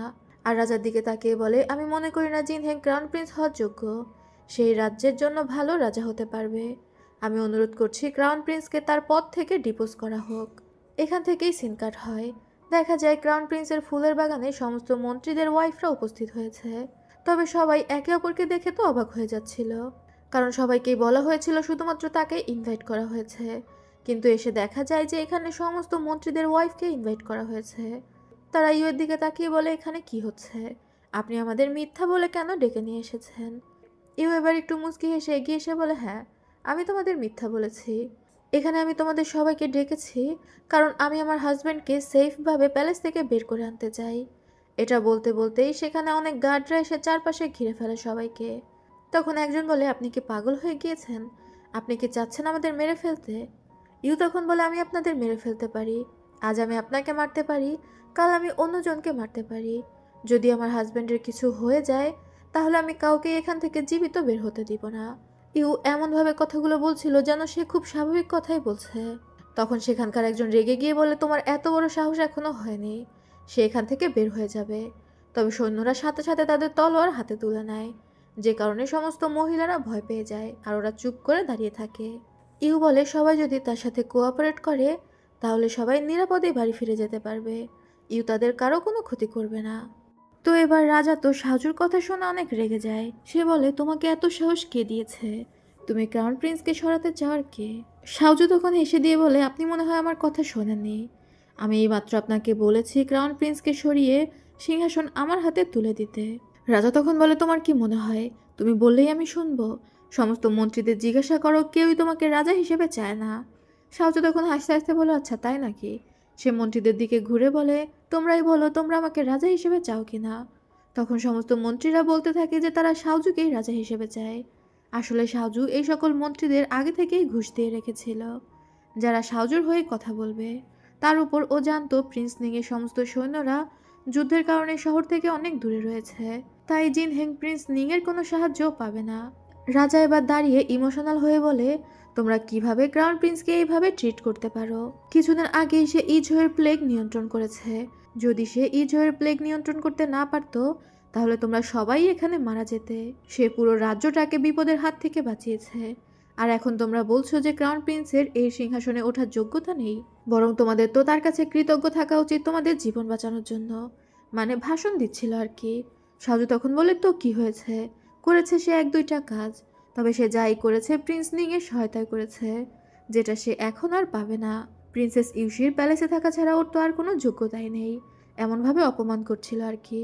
জিনহেং তখন সাউজুর দিকে তাকিয়ে বলে, তোমার কি ভয় করছে না যে প্রিন্স নিংয়ের সেনাবাহিনী ফিরে আসবে? তুমি এত কনফিডেন্স কোথা থেকে পাচ্ছ? সাউজুতে এবার রাগে তার সমস্ত অপরাধ স্বীকার করছিল।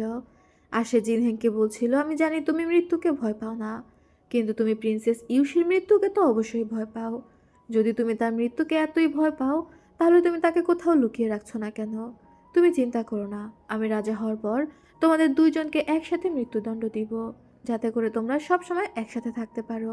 তখনই একজন গার্ড এসে সাউজুর কানে কানে কিছু একটা বলে দেয়, যেটা শুনে সাউজু একটু ঘাবড়ে যায়। এরপরেই সেখানে হুয়ালি আসে আর খুব স্বাভাবিকভাবে জিনহ্যাংকে বলে, প্রিন্সেসের ইচ্ছা হয়েছিল একটা অনুষ্ঠান করার, আর সে সমস্ত মিনিস্টারদের ফ্যামিলি মেম্বারদের ইনভাইট করেছে। সবাই এখন আপনার বাগানে অবস্থান করছে, কিন্তু হুট করেই প্রিন্সেস বলে দিয়েছে যদি আপনি গিয়ে তাকে সেখান থেকে না নিয়ে আসেন তাহলে সে তার সাথে পুরো বাগানকে জ্বালিয়ে দিবে। মানে ইনডিরেক্টলি সমস্ত মন্ত্রীদের ওয়াইফদের মেরে ফেলার হুমকি দেওয়া হয়েছে। আরও একজন গার্ড এসে জানায় প্রিন্স নিংয়ে যে 50,000 সৈন্য ইঝৌতে গিয়েছিল তারা সবাই ফিরে এসেছে। সাজু তখন চিৎকার করে বলতে থাকে, এত দ্রুত তারা কিভাবে ফিরে আসতে পারলো? তখন পাস্টের একটা সিন থেকে দেখা যায় প্রিন্স নিং অলরেডি তার গ্রুপের স্পাইকে ধরে ফেলেছিল এবং তাকে কারাগারে বন্দি করে রাখা হয়েছিল। আর এই সব কিছু জিনহেং আগে থেকেই বুঝতে পেরে সমস্ত সৈন্যদের ফিরিয়ে নিয়ে এসেছে। জিনহেং মন্ত্রীদের উদ্দেশ্যে বলে, আপনাদের ওয়াইফ এবং কন্যারা কিন্তু এখনও আমার বাগানে রয়েছে, তাই যা করবেন ভেবে করবেন। একজন তখন জিনহেংয়ের দিকে এগিয়ে এসে বলে, ইভিল প্রিন্স, তুমি কি আমাদের জোর করছো তোমাকে সাপোর্ট করার জন্য? সেটা কখনোই হবে না। আমি আমার জীবন দিয়ে দিব কিন্তু তোমাকে সাপোর্ট করব না। এটা বলে গিয়ে দেয়ালের সাথে নিজের মাথা গুঁতা দিয়ে অজ্ঞান হয়ে যায়। হুয়ালি দ্রুত গিয়ে চেক করে বলে সে এখনো বেঁচে আছে। জিনহেং তখন ওই মন্ত্রীর কাছে যায় আর হুয়ালির তলোয়ার দিয়ে মন্ত্রীকে মেরে ফেলে এবং হুয়ালিকে বলে ওর বডিটা কোথাও ফেলে দাও, ইতিহাসে যেন ওর নামও না লেখা থাকে। ও একজন বেঈমান মন্ত্রী, কেউ যেন ওর নামও জানতে না পারে। তখন অন্য অন্য মন্ত্রীরা ভয় পেয়ে যায়। তারা বুঝতে পারে জিনহেংকে সরানো এতটাও সহজ হবে না, তাই ভালো হয় চুপচাপ জিনহেংকে মেনে নেওয়া। জিনহেং সেখান থেকে বের হয়ে যায়। এদিকে রাজা প্রচণ্ড অসুস্থ হয়ে পড়ায় তো রাজাকে ঘরে নিয়ে আসা হয়েছিল। জিনহেং যখন রাজার কাছে বসেছিল রাজা তখন বলে, তুমি এখন কি ভাবলে? আমি তো সিংহাসন তোমার কাছেই দিয়ে দিব, তবে আমি জানি তুমি মনে মনে আমাকে ঘৃণা করো। জিনহেং তখন বলে, আমার মা মারা যাওয়ার পর আমি ঘৃণা কি বুঝি না, তাই আমি আপনাকে ঘৃণা করি না। জিনহেংয়ের বাবা তখন বলে, আমি চাই তুমি শাওজুকে বাঁচিয়ে রাখো। যেটা শুনে জিনহেং প্রচণ্ড রেগে যায় আর বলে সে বিদ্রোহ করেছে। জিনহেংয়ের বাবা তখন বলে, যতই বিদ্রোহ করুক সে তো তোমার নিজের ভাই। জিনহেং তখন বলে, আপনাকে এইসব নিয়ে চিন্তা করতে হবে না। এটা বলে ও সেই ঘর থেকে বের হয়ে আসে। আর তারপরেই ও শাওজুকে নির্বাসনে পাঠিয়ে দেয়। ও একজন সাধারণ মানুষের মতো বর্ডারের একটা এলাকায় বাস করবে এবং কখনোই শহরে ফিরে আসতে পারবে না। পরবর্তী সিনে দেখা যায় জিনহেং ওর বাগানে ফিরে এসে পেছন থেকে ইউকে ডাক দেয়। ইউ তো জিনহেংকে দেখে প্রচণ্ড খুশি হয়ে যায় আর দৌড়ে গিয়ে ওকে জড়িয়ে ধরে। পরবর্তী সিনে দেখা যায় ইউ লিনের সাথে দেখা করে আর বলে শাওজুকে রাজ্য থেকে বিতাড়িত করা হচ্ছে। যদি আমি তোমার জায়গায় থাকতাম আমি এই প্যালেস ছেড়ে চলে যেতাম। তবে লিন কোনো উত্তর না দিয়ে সেখান থেকে চলে যায়। লিন সেখান থেকে চলে গিয়েছিল শাওজুর কাছে। শাওজু তো এমনিতেই অনেকটা কষ্টে ছিল। লিন শাওজুর কাছে গিয়ে বলে আমি এখানে চলে এসেছি। আমি কখনোই তোমাকে একা ছাড়বো না। আমি সব সময় তোমার সাথে থাকবো। শাওজু তখন বলে জানো গতরাতে আমি একটা স্বপ্ন দেখেছি। প্রিন্সেস ইউ আমাকে আগের মতো পছন্দ করে আর আমি তাকে বিয়ে করেছি। এরপর প্রিন্স নিংয়ের সাহায্য নিয়ে আমি সিংহাসনে বসেছি। কিছু বছর পর জিন হেং মারা গিয়েছে আর জিন হেং মারা যাওয়ার পর আমি সিদ্ধান্ত নিয়েছি আমার ভালোবাসার মানুষকে বিয়ে করব আর তাকেই রানী বানাবো। কিন্তু এই বিষয়টা ইউ বা প্রিন্স নিং কেউই মেনে নিতে পারেনি। তখন আমি প্ল্যান করে ইউকে বিষ মেশানো ওয়াইন দিয়ে দিয়েছি আর সেটা খেয়ে ইউ যখন কাতরাচ্ছিল তখন কনসোর্ট সান তার কাছে যায়। কনসোর্ট সান ইউকে বলে তুমি সব কিছুতেই অনেক তাড়াহুড়ো করো, কেন তুমি এই বিষটা খেতে গেলে? ইউ কাতরাচ্ছিল আর কনসোর্ট সানকে রিকোয়েস্ট করছিল তাকে বাঁচানোর জন্য। কিন্তু কনসোর্ট সান ইউয়ের গলা টিপে ওকে মেরে ফেলে আর এরপর প্রিন্স নিং নিজের মেয়ের শোকে বিদ্রোহ ঘোষণা করে দেয়। কিন্তু আমি তাকে দেশদ্রোহী ঘোষণা করে মেরে ফেলি। সমস্ত ঝামেলা শেষে আমি চিন্তা করলাম আমার ভালোবাসার মানুষকে আমি রানী বানাবো। সবাই জোরে জোরে আমার জয়ধ্বনি দিচ্ছিল। স্বপ্নটা কত সুন্দর ছিল তাই না? এই স্বপ্নটা সত্যি হতে পারত। আমার জীবনটা এমনই হওয়ার কথা ছিল, কিন্তু কেন হলো না? এটা বলে শাওজু চিৎকার করতে থাকে, লিনের উপরে ঝাড়ি মারতে থাকে। শাওজু চিৎকার করতে করতে সেখানে বসে পড়ে আর নিজেকে আঘাত করছিল। লিন শাওজুকে সামলাতে যায়। শাওজু তখন লিনকে ধাক্কা দিয়ে ফেলে দেয় আর বলে আমার জীবনটা এমন হয়নি কারণ তুমি আমাকে কনফিউজড করে দিয়েছিলে। তুমি যদি আমাকে কনফিউজড না করতে আমি প্রিন্সেস ইউকে বিয়ে করতাম আর আমার জীবনটা একদম স্বপ্নের মতো হতো। এটা বলতে বলতে ও লিনের গলা টিপে ধরে আর এত জোরে গলা টিপে ধরে যে লিনের মুখ থেকে রক্ত পড়ছিল। লিন কোনোভাবে শাওজুকে ছাড়ানোর চেষ্টা করছিল, তবে একটু পরেই শাওজু সজ্ঞানে ফিরে আসে আর লিনকে ছেড়ে দেয়। এরপর লিনকে সরি বলতে থাকে। লিন তখন শাওজুর হাত ধরে বলে তুমি কি কখনো আমাকে ভালোবেসেছ? শাওজু তখন বলে হয়তো আমি তোমাকে ভালোবেসেছি। লিন শাওজুকে বলে শেষবারের মতো একবার আমাকে জড়িয়ে ধরবে? শাওজু তখন লিনকে জড়িয়ে ধরে। লিন আর শাওজু একে অপরকে জড়িয়ে ধরে প্রচুর কান্না করতে থাকে। তখনই লিন হুট করে শাওজুর পিঠে ছুরি ঢুকিয়ে দেয়। শাওজু লিনের কাঁধের উপর সেখানেই মারা যায়। আর লিন তো প্রচণ্ড কান্না করছিল। একটু পর দেখা যায় লিনের মুখ থেকেও রক্ত পড়ছে, মানে ও নিজেও বিষ খেয়ে নিয়েছে। সেখানে শাওজু আর লিনের মৃত্যু হয়ে যায়। এরপর আমাদের নিউ ইয়ারের দিন দেখানো হয়। জিনহেং গিয়েছিল ইউয়ের বাড়িতে ইউয়ের পরিবারের সাথে নিউ ইয়ার পালন করতে। সেখানে ইউয়ের ফুপু দাদি সবাই মিলে একসাথে খাবার খাচ্ছিল। ইউয়ের একটা ফুপু ইউয়ের বাবাকে জিজ্ঞাসা করে ইউয়ের জামাইকে তার পছন্দ হয়েছে কিনা। ইউয়ের বাবা তখন বলে ইউ যেহেতু ক্রাউন প্রিন্সকে পছন্দ করেছে এবং ওরা একে অপরকে ভালোবাসে তাই এখানে তার কিছুই বলার নেই। তার মেয়ের সুখই তার কাছে সবকিছু। এরপরে সবাই আবার গল্পে মেতে ওঠে। এরপর ওরা সেখান থেকে উঠে বাইরে গিয়ে বসে। জিনহেং ইউকে জড়িয়ে ধরে বলছিল আমার কেন যেন সবকিছু স্বপ্নের মতো মনে হচ্ছে। ইউ তখন জিনহেংকে আকাশের তারার দিকে ইশারা করে বলে জানো আকাশের তারাগুলো জ্বলজ্বল করে কেন? যাতে করে সবাই তাদের নিজেদের স্টার খুঁজে পায়। জিনহেং তখন ইউকে বলে আমি আমার স্টার খুঁজে পেয়েছি। ইউ জিনহেংকে বলে আমি হয়তো তোমার পাস্টের দুঃখ কমাতে পারবো না, কিন্তু এখন থেকে আমি তোমার জীবনের সব কথা শুনবো। জিনহেং মুচকি হেসে ইউকে একটা চুমু খায় আর তারপর ইউকে জড়িয়ে ধরে সেখানে বসে থাকে। আর এই সুন্দর দৃশ্যের মাধ্যমে এই সম্পূর্ণ ড্রামাটা শেষ হয়ে যায়। তো বন্ধুরা কেমন লাগলো এই রোমান্টিক ড্রামাটি অবশ্যই কমেন্ট করে জানাতে ভুলবে না। আজ তবে যাচ্ছি, আল্লাহ হাফেজ।